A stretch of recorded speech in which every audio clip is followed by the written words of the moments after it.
I could say farmers always moan. Farmers always say everything's dreadful, when actually we're doing quite well. As I understand it, meat prices are pretty good at the moment, yeah? Well, the price of beef during the past, say, 12 months has gone up by about 10%. But we are currently being told that agricultural inflation is over 22%. What, of goods you're buying in? Yes, well, I'll give you one example. This time last year, you could buy a ton of fertiliser at £200. That same ton of fertiliser today is £600. So where is 10% increase in the price of a product going to go to buying towards fertiliser?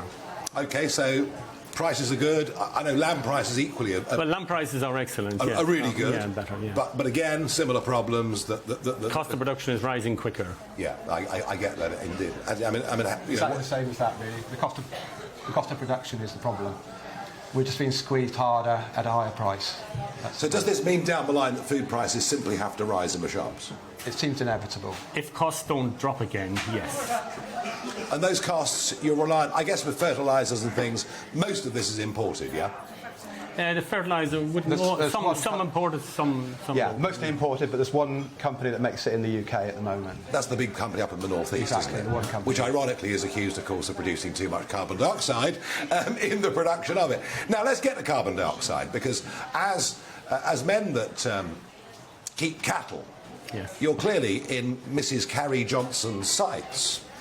Because your cows, apparently, who eat all this grass, are producing methane and goodness knows what else. And yet I've heard a counter-argument, which is that sheep and cattle that graze grass and graze grass short means that grass wants to regenerate, and to do that, of course, it needs this thing that some are calling a poison, but actually we've needed forever, called carbon dioxide. I mean, have you worked out, you guys, where we are with this in reality? Well, I think the second part of what you just said is exactly what's right. People have been slightly misled about the whole methane thing, I'm afraid. And you talked earlier on about the Australian trade deal and things like yes. that. Now, why would people buy in food that takes up more, has a bigger carbon footprint than food that can be produced in this country?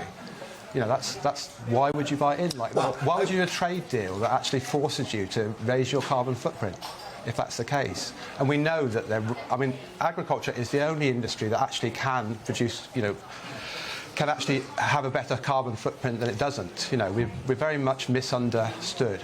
So you're saying there's a contradiction here? That on the one hand, the Prime Minister wants to reduce CO2 in all ways. Yeah, exactly. But on the other, he wants trade deals all around the world with goods being shipped and forth. Exactly. Yeah, I get that. I get that. No, there is a contradiction there. It's the lamb guys, I think, that are most concerned about the Australia trade deal. They're concerned about, lamb meat coming over in large quantities. But isn't there an argument that as British farmers, you can sell beef or lamb that is of higher quality and therefore get a better price for it? We definitely have higher quality and more consistent quality, but people will buy on price at the same time. So if there is cheaper products on the supermarket shelf versus ours, it will certainly put pressure on the price yes. we get.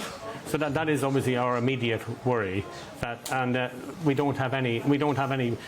have no safety net to fall back to, given that our basic payment, which was an income support system for farmers, has been done away with. And so far, what we're being offered, you basically wouldn't buy a school meal for a child with what we've been offered of a difference. Well, look, the European system of basically paying people to own land wasn't sustainable in the long term. It wasn't going to last forever, I don't think. Do you? I agree with that. Yeah, I agree with that. And it's not going to survive as it was. No. I must just ask you finally, because it's important. When it came to Brexit, the farming industry was literally split down the middle. It was 50-50. Half voted remain, half voted leave. From what I could make out, the big barley barons of East Anglia were all remain. Livestock people tended to be much more mixed. How's Brexit worked for you, and what do we need to do to make it better? I think, in fairness, it's far too early to say how Brexit has worked for us, because, as you've already said, there's trade deals being done at the moment that obviously there's a lot of propaganda being talked about. The government will say they're going to be not important, won't damage farming. We think it's possible to do. We have, as you said, seen our basic payment being done away with. Yeah. It's going to be replaced with something that certainly farmers are not going to get nearly, they had a pot of money. That pot of money is going to be spread among a number of sectors, maybe even the fishing sector. So we're not going to get as much money. So we're not going to have that safety net. The third thing, we are as we don't have, like, the prices, inflation is rising all the time. So we are under pressure for farmers to continue to produce food. And that would be the case in or outside the EU, I'm guessing. But I mean, inflation is a. That's right. Yeah. So that's David's just made the points. Really, the problem is we're in a period. The jury's out on Brexit.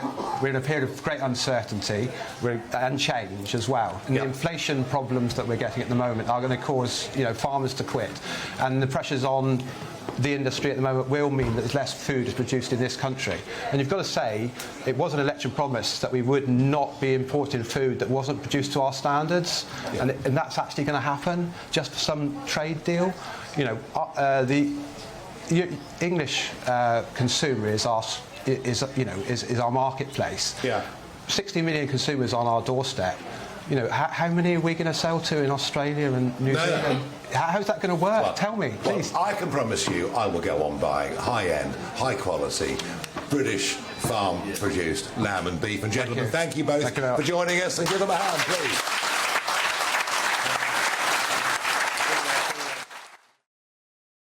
Welcome to the GB News YouTube channel. You can watch us live 24 hours a day, catch up on your favourite shows, and join in the conversation in the comments below. Don't forget to subscribe and you'll never miss any of our exclusive content.